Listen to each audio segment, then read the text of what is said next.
अस्सलामुअलैकुम। जमात हश्तुम से रियाजी के ब्रिज कोर्स के 26वें दिन में आप तमाम का खैर मकदम है। आप तमाम को मैं वेलकम कहता हूँ। आज का हमारा 26वां दिन और आज हमें सीखना है मुफरत सूद के मुतालिक। सूद किसे कहते हैं उसके ताल्लुक से हम लोग एक मिसाल की मदद से डिटेल में समझेंगे। जो यहाँ पर हम लोगों ने नसीम की मिसाल लिखी हुई है, इसको हम लोग डिटेल में समझेंगे कि सूद की क्या कंसेप्ट है और कैसे हम लोग उसको कैलकुलेट करते हैं। उसके बाद हम लोग यहाँ पर मुफरत सूद मालूम करने का ज़ाब्ता देखेंगे।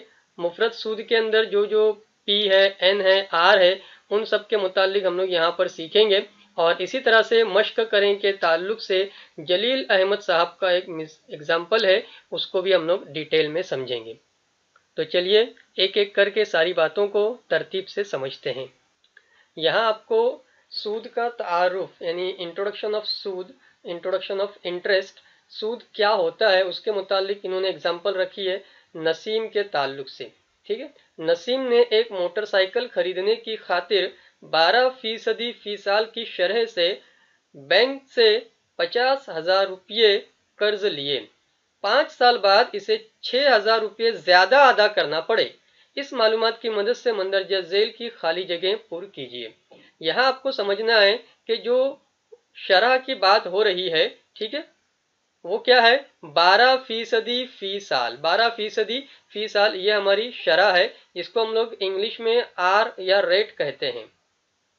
फिर उसके बाद बैंक से 50,000 रुपये कर्ज लिए। बैंक से जो कुछ भी कर्ज लिया जाता है, जो भी रकम कर्ज ली जाती है, वो होता है हमारा असल जर, जिसे हम लोग प्रिंसिपल भी कहते हैं, जिसको हम लोग इंग्लिश में पी से बताते हैं।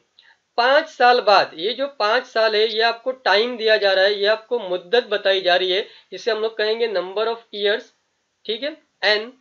फिर उसके बाद है इसे 6,000 रुपये ज्यादा अदा करने पड़े। अब मतलब क्या हो रहा है कि 50,000 रुपये तो अदा करना ही है, लेकिन उसके साथ में जायद रकम उनको 6,000 रुपये भी अदा करने हैं। तो इसको हम लोग कहेंगे सूद या इसको हम लोग कहेंगे इंटरेस्ट। तो यही वजह है कि जो रकम हम कर्ज के तौर पर लेते हैं उससे ज्यादा रकम हमें अदा करनी पड़ती है, इसीलिए सूद को इस्लाम में हराम करार दिया गया है। अगर हम 50,000 रुपये उधार लें या किसी को उधार दें और उतना ही वापस लें, तो फिर उससे हम लोग सूद नहीं कहेंगे, बल्कि जो जायद रकम ली जाएगी या जायद रकम जो दी जाएगी वो सूद रहेगी। और इसीलिए जायद रकम की वजह से उसे हम लोगों ने जायद रकम की वजह से सूद हराम है। इस बात को आप लोग सीखते चले। प्यारे बच्चों, आपकी जिंदगी में आपको जब कभी भी इस तरह का मौका आए तो आप जितना कर्ज दें उतनी ही रकम वापस लें, उससे ज्यादा 1 रुपया भी ना लें, वरना वो 1 रुपया भी सूद कहलाएगा।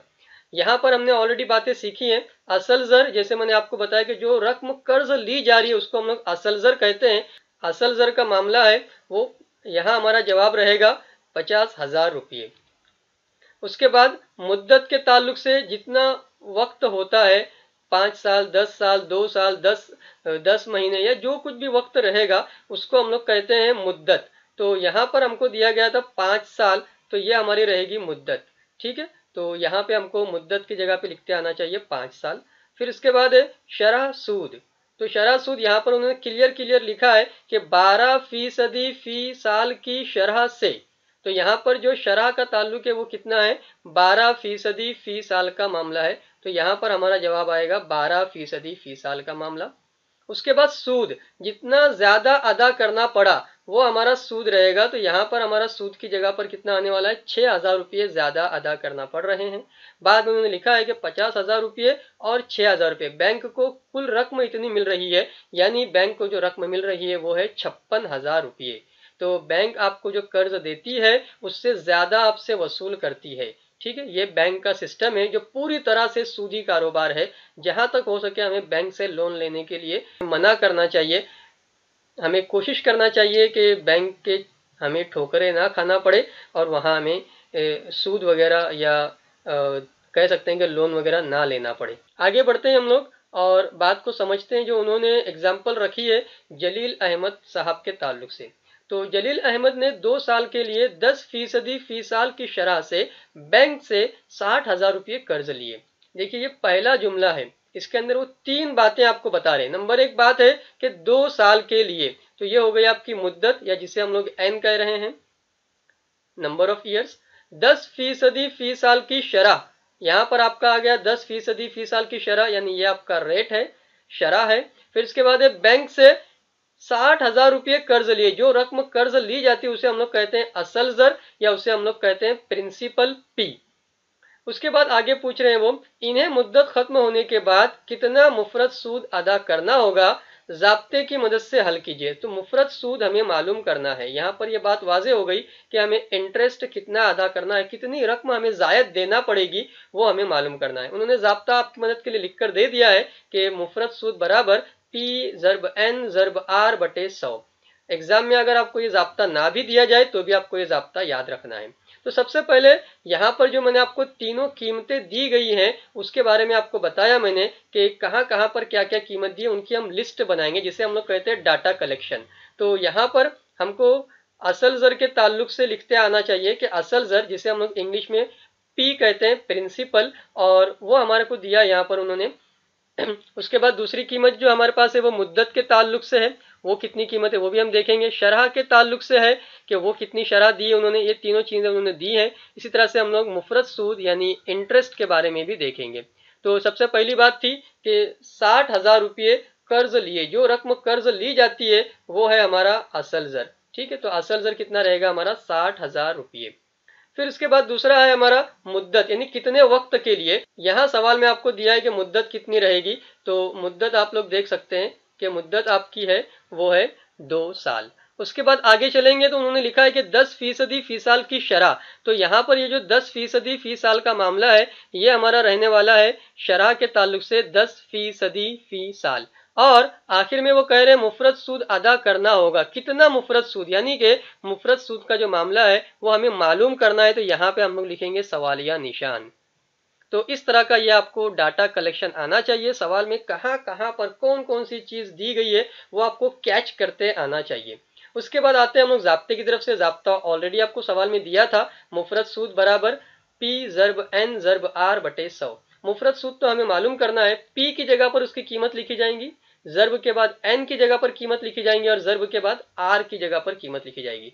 तो पी की जगह पर आप कीमत देख सकते हैं, वो कीमत लिखी गई है 60,000।